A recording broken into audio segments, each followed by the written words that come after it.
کړی دی چې د زنانه دپاره حمل کې د حمل تحدیدول یا د هغې وخت د هغې دپاره برابرول چې هغې ته دغه وایي منصوبه بندي ورته وایي د بچو دپاره منصوبه بندي دې چې داسې دوایي وخوري چې کال 2 کاله بچي نه راوړي دې څه شی استعمال کړي چې کال 2 کاله بچي نه راوړي دا جایز دی او که نه الجواب اصل دا دی چې دا کار نه جایز حدیث کې دا راځي رسول صلی الله علیه وسلم تزوجوا الولود الودود د هغې زنانه سره واده کوئ چې بچي ډېر راوړي او په خاوند باندې مینه مینه ناکه ښځه ولې ځکه چې رسول صلی الله علیه وسلم وایي چې زه غواړم چې زما امت د نورو امتیانو نه ډېرې بعض حالاتو کې دا کار جایز دی لکه زنانه بیماره شي یا ډاکټر ورته وایي چې نور بچي ته بلکل نشي راوړی ثقه ډاکټران ورته دا ووایي دغه شان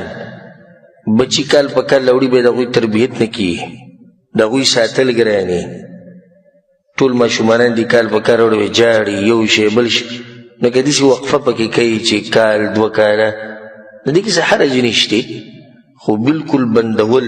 یا د اوږدې اوږدې وقفې کول په کلونو کلونو نو دا ناروا دي او بلکل بچي بندول دا د بچو وجل دی لکه ونه چې الله سبحانه وتعالی منع کړې ده د یو سړي بچي پیدا شي او دی په قبر کې خښ کې ژوندي او یو سړی بچي په دې طریقه مړه کوي چې بلکل نه پیدا کېږي نو د دواړه یو شان دي دم بچي وجلي دم وجلي دا په شریعت کې نشته او دا د هغه خلکو خبرې چې ایمانونه کمزوري چې رزق او دې شو رزق په الله دی زموږ د رزقونه موږ له چا راکړي خو الله سبحانه وتعالی راکړي ډېر خلک پکې دي چې پلار نیکه نوڼۍ ډوډۍ هغوی ته نه میلاوي د نن هغه کروړپتیان لکپتیان دي نه کوم ځای کې دا رزق د کوم ځای نه راغی مور پلار سره خو نوڼۍ نه وه روټۍ جایداد نه و کور نه و هېڅ نه و اوس هغه سړی کروړپتي لکپتي او داسې به کوم ډېر شته چې مور پلار نیکونه کروړپتیان لکپتیان و هغه په خپله ورسره غریب دی سوال کوي یو ته بل ته ناست دی حالانکې د پلار نیکه ښه جایداد و ښه رزق وارثه نو رزق معامله دا ټوله چا په لاس کې ده د الله سبحانه وتعالی په لاس کې ده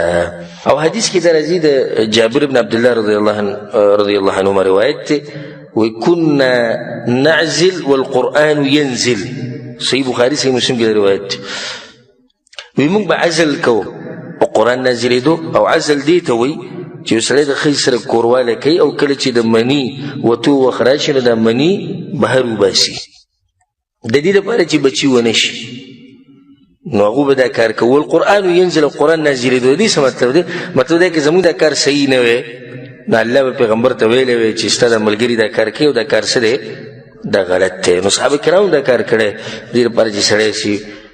لږه وقفه به کې وکړي دې لپاره چې ماشومانان بیماران دي یا دا ښځه بیماره ده کمزوري شوه یا کال په کال بیا د دوی تربیت لږ ګران شي نو هېڅ خبره نه ده والله اعلم